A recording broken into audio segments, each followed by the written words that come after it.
Allahumma sholli ala nabiyil hasimi Muhammadin wa ala alihi wa sallim taslima. Allahumma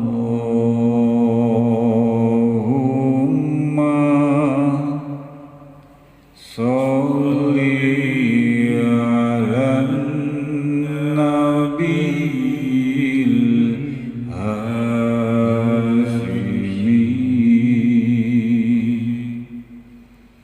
Muhammadin wa ala alihi wa sallim taslima. Allahumma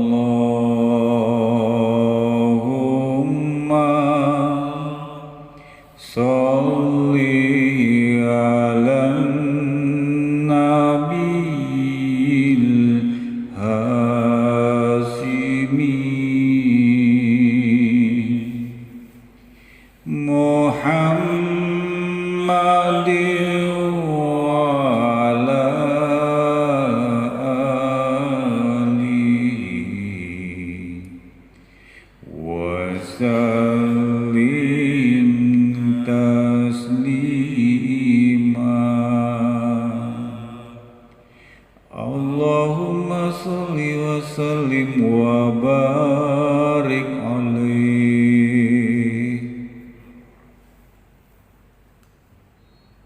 Bismillahirrahmanirrahim.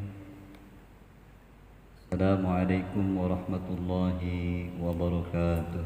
Waalaikumsalam warahmatullahi wabarakatuh. Alhamdulillahi rabbil alamin wa bihi nasta'inu ala umurid dunya waddin. Nasta'inuhu wa nastaghfiruh.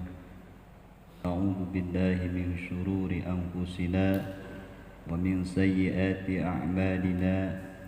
فمن يهده الله فلا مضل له ومن يضلل فلا هادي له أشهد أن لا إله إلا الله وحده لا شريك له أشهد أن محمدا عبده ورسوله لا نبي بعده اللهم صل وسلم على سيدنا ومولانا محمد وعلى آله وصحبه أجمعين. Amma ba'du. Ayyuhal hadirun, bapak-bapak semuanya yang hadir, yang mudah-mudahan insyaallah selalu dalam lindungan Allah Subhanahu wa taala, selalu dalam rahmatnya Allah Subhanahu wa taala, dan semoga kita dijadikan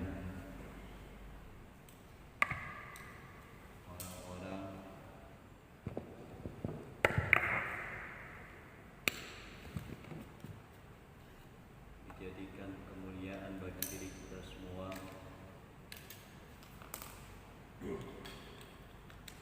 Dan mudah-mudahan kelak kita mendapatkan syafaatnya Rasulullah sallallahu alaihi wasallam. Amin. Dan dimasukkan ke dalam surganya Allah Subhanahu wa taala.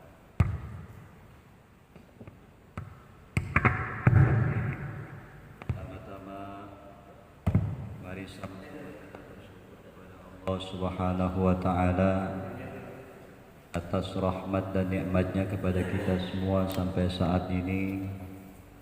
Kita bersyukur kepada Allah dengan mengucapkan Alhamdulillahirabbil alamin. Kemudian kita juga bersalawat dan bersalam kepada baginda Nabi Muhammad sallallahu alaihi wasallam Kita bersolawat kepadanya dengan mengucapkan Allahumma salli ala Sayyidina Muhammad wa ala ali Sayyidina Muhammad. Kemudian kita bersalam kepada beliau dengan mengucapkan Assalamu alayka ya Rasulullah. Bismillahirrahmanirrahim. Rabbana zidna ilman warzuqna fahman waj'alna minas salihin. Allahumma anfa'na bima 'allamtana wa 'allimna alladhi yanfa'una wa zidna ilman walhamdulillahi ala kulli hal. Subhanaka la ilma lana illa ma 'allamtana innaka antal alimul hakim. Wala hawla wala quwwata illa billahil aliyyil azim. Kemarin dijelaskan bahwa dari sekian banyak nikmat yang Allah berikan kepada kita, dari sekian banyak karunia yang Allah berikan kepada kita, ada satu kenikmatan yang paling agung di sisi Allah untuk kita, yaitu kita dalam keadaan beriman kepada Allah Subhanahu wa ta'ala. Kita berada pada agama Allah Subhanahu wa ta'ala. Kita berjalan dengan cahaya keislaman yang diturunkan oleh Allah kepada Rasulullah sallallahu alaihi wasallam. Tidak ada kenikmatan yang paling besar daripada diturunkan oleh Allah di muka bumi ini kecuali memeluknya kita kepada agama Islam. Maka tidak patut ketika kita tidak mensyukuri segala nikmat Allah.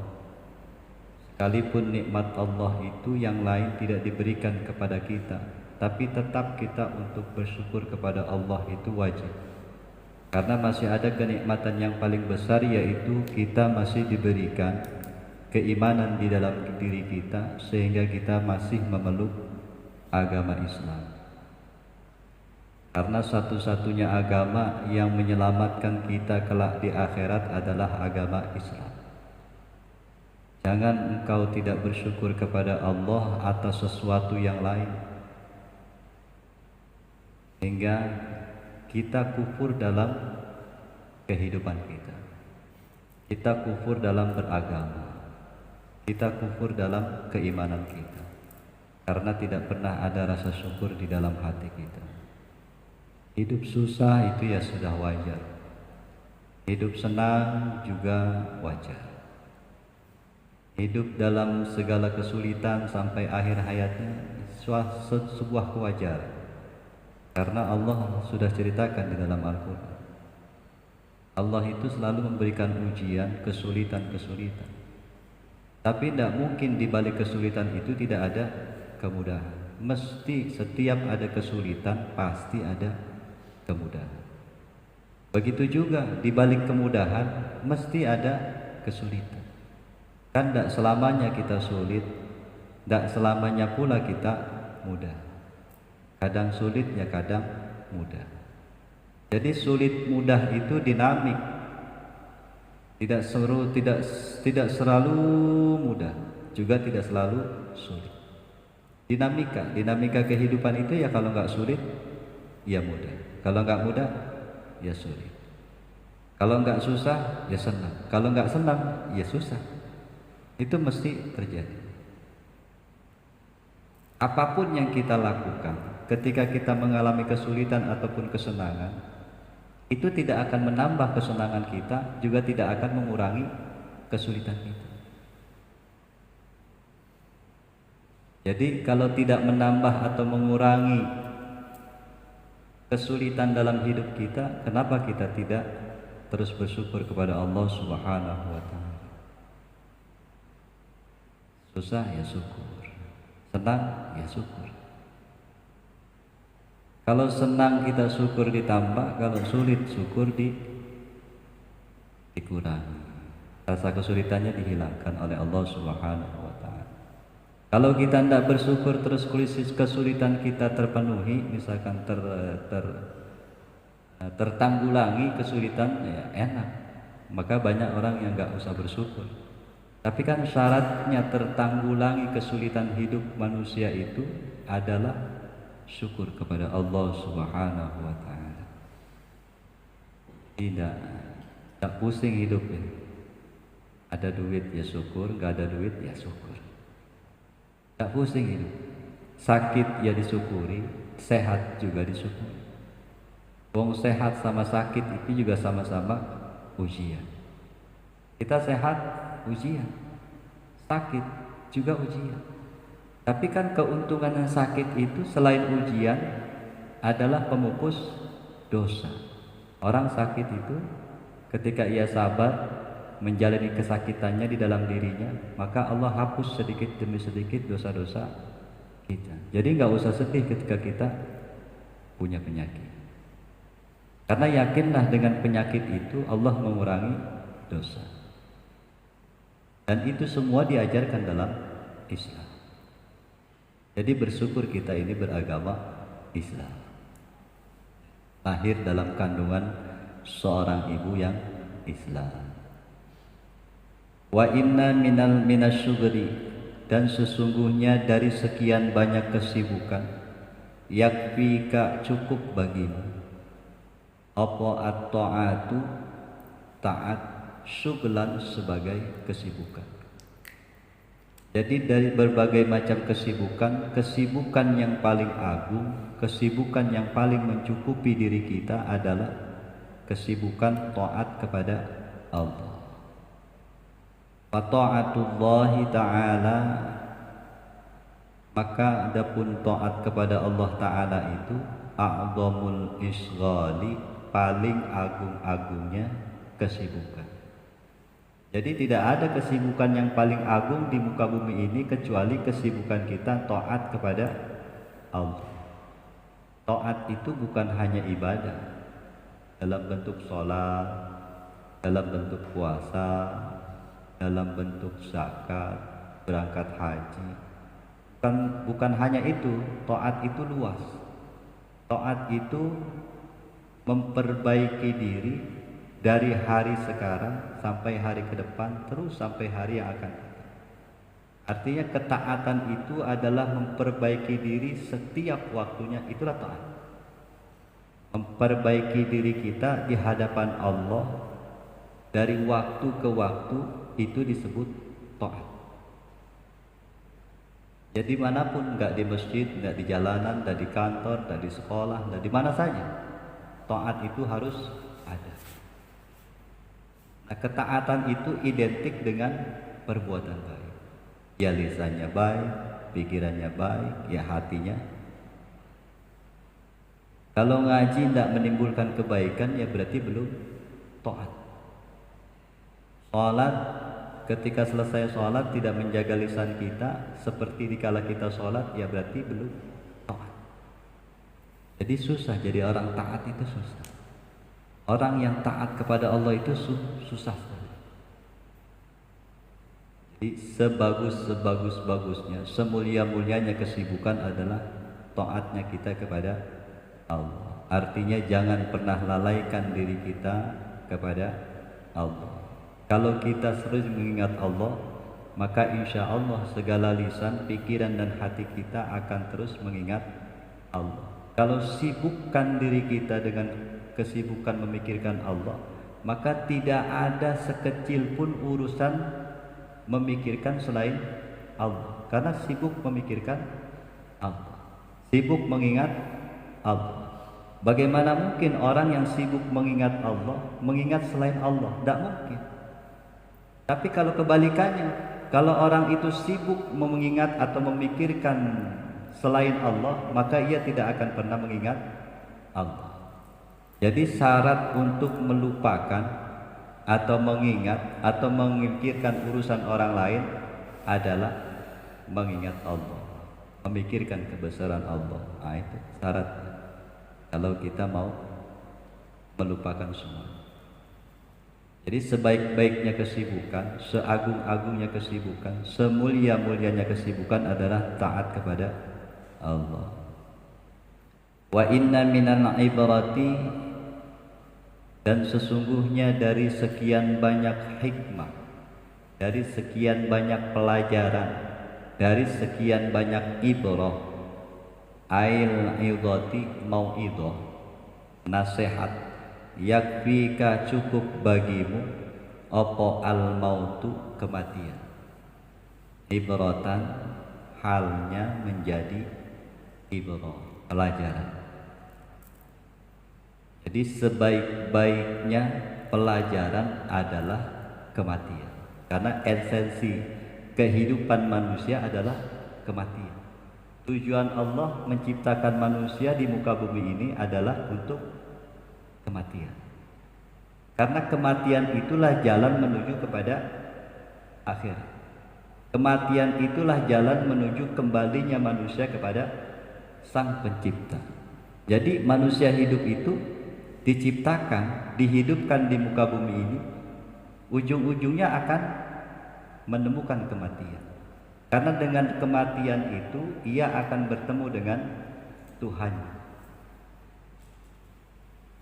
Jadi tidak usah dipikirkan kematian itu, dipikirkan atau tidak dipikirkan, memang esensi kehidupan manusia itu untuk kematian. Sesuatu yang dihidupkan oleh Allah tujuannya adalah kematian.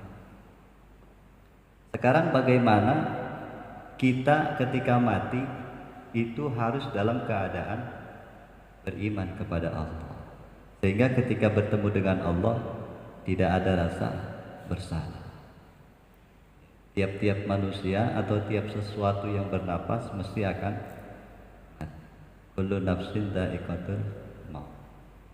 Terus kematian itu kan tujuannya summa ilaina turja'un, kemudian dikembalikan kepada Allah.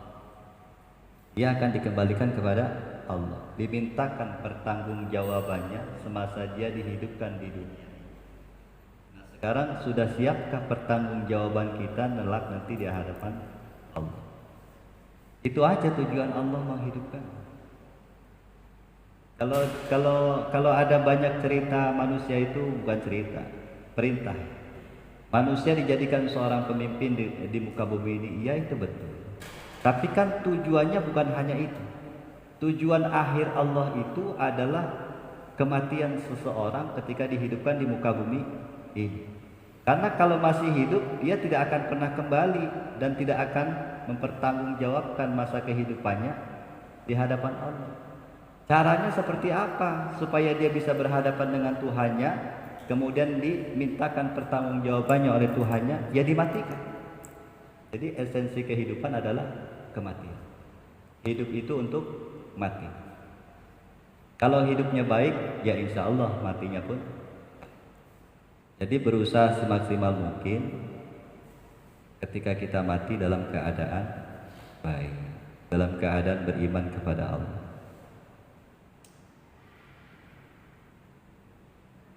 Kalau kita mati ya sudahlah, matilah. Ada orang bilang saya takut mati tapi takut sama penyakit. Orang kan kalau punya penyakit kan khawatir ya, apalagi yang sudah masuk ICU terus divonis penyakit yang kelas berat, stadiumnya stadium 4 misalnya. Itu kekhawatiran di dalam pikirannya itu sangat luar biasa. Kekhawatirannya kan cuma satu, mati. Orang mikirin penyakit berat, kekhawatiran itu cuma satu, mati. Padahal kita takut, kita berani, kita mikirin, kita nggak mikirin, mati itu pasti datang. Jadi kalau ada bahasa, ngapain takut mati?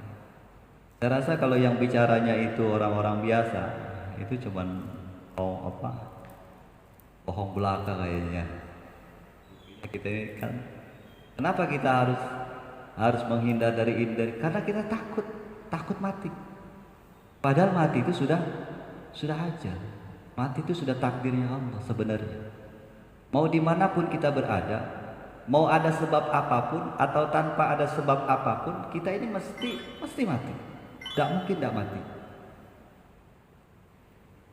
Jadi tidak takut mati itu bukan di lisan, adanya di ya, siap nggak siap ya mati, takut nggak takut ya mati juga. Jadi ngapain juga mikirin mati. Bagaimana kalau kita mikirinya itu bagaimana caranya supaya ketika kita wafat, ketika Allah menjemput ruh kita, itu kita dalam keadaan beriman kepada Allah. Itu yang harus dipikirkan, bukan masalah sebabnya. Kalau sebab mah itu biarin aja urusan Allah. Tapi kan masalah husnul khotimah ini kan tergantung kita, bukan tergantung Allah. Kalau takdir kematian itu memang tergantung Allah, tapi kematian baik atau buruk itu kan tergantung kita. Seberapa dekat kita mendekati Allah. Kalau semakin dekat kita mendekati Allah, maka mudah-mudahan Allah mencabut ruh kita, kitanya dalam keadaan beriman kepada Allah. Karena ketika sakaratul maut itu ya luar biasa. Banyak iblis, banyak setan-setan itu pada datang menggoda agar kita beriman kepada iblis. Kata siapa? Coba aja ntar kalau ada yang sakaratul maut lah, kita tanya siapa aja yang datang. Hanya kalau ada orang mau meninggal itu aneh-aneh ya, ada yang teriak-teriak lah, ada yang nunjuk-nunjuk lah, ada yang bilang ada yang ini, ada yang itu. Itu semua gambarannya, gambaran kehidupannya diulang kembali. Ngeri ya. Makanya disitulah banyak orang tergoda ketika sakaratul maut.